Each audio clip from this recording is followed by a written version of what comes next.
All right, last example of your 10-2 notes. Example 5 states 5/6 plus 2x minus 3 all over 8 equals 5/24. So as we look at this one's just a little different in the respect that we have, whoops, I meant to use my highlighter. Right, we have 2x minus 3 all over just an 8. But you'll see here, in the grand scheme of things here, this won't really change our procedure. So when we look at our three denominators, we've got 6, we've got 8, we've got 24, right? And if you're thinking about what is your least common multiple, what is a number that both 6, 8, and 24 all go into?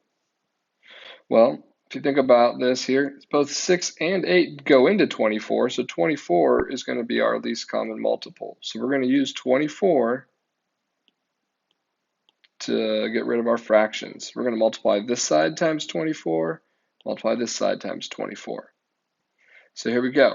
We're going to do, in this case here, I'm going to think of this as, I'm going to show you kind of another method of writing this. This would be 24 times 5 all over 6. I just didn't multiply yet. I showed what I was multiplying, but I haven't multiplied it yet.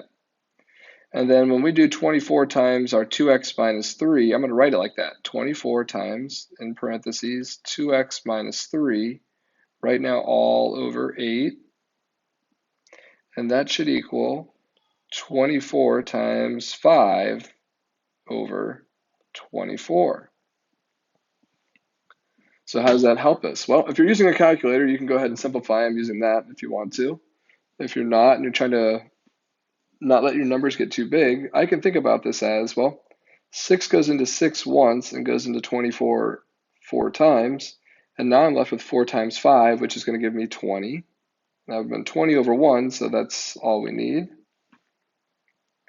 With the next one here, rather than distributing this 24 through the 2x minus 3, I'm going to go ahead and say, well, 8 goes into 8 once, and it goes into 24 3 times. So now what I'm looking at here is 20 plus 3 times the quantity of 2x minus 3. And that should equal, right, and remember this is 24 times 5 divided by 24. Well, those factors will cancel, so we'll be left with equaling 5. Now we can just simplify and solve. So we have 20 plus 3 times 2x is 6x, and 3 times negative 3 is negative 9. That still equals 5. We'll combine our like terms, right? We've got a 20 and a negative 9, so right now we've got 6x plus 11 is equal to 5. Subtract 11 from each side, and it looks like we've got 6x is equal to negative 6, and that makes it easy to solve because we're going to get x equals negative 1. Now, it'll still be important to check it, right? If you want to check it, plug it in there, you can. You've got 5/6. Actually, let me change the color there. So 5/6 plus 2 times 1, negative 1 minus 3 all over 8 should equal 5 over 24. So then just simplify it down. Like I said, you can use a calculator on that part too. I just don't have one that's, always available. So 2 times negative 1 is negative 2, minus 3 would be negative 5. So we have 5/6 plus what we have here would be negative 5/8. And we're saying that should equal 5/24. So you can take it there and you can get them all to have the same denominator, or if you just want to use a calculator at this point, right, you can say 5/6 plus negative 5/8.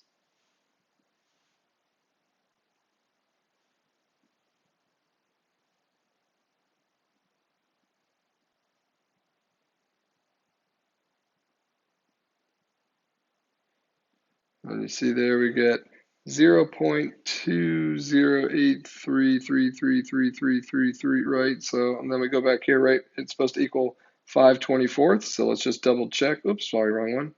Let's just do 5 divided by, oops, let's go to the next line here. 5 divided by 24 should give us the same value, and you see it does, so we know that we're correct. So just an easy way to check it. All right, so we get 5 over 24 equals 5 over 24. We know that we're good. All right, so that's the last example. On the back side of this worksheet, you will see that there are practice problems. Please check in Schoology here. There should be some videos to help you with those if you get stuck.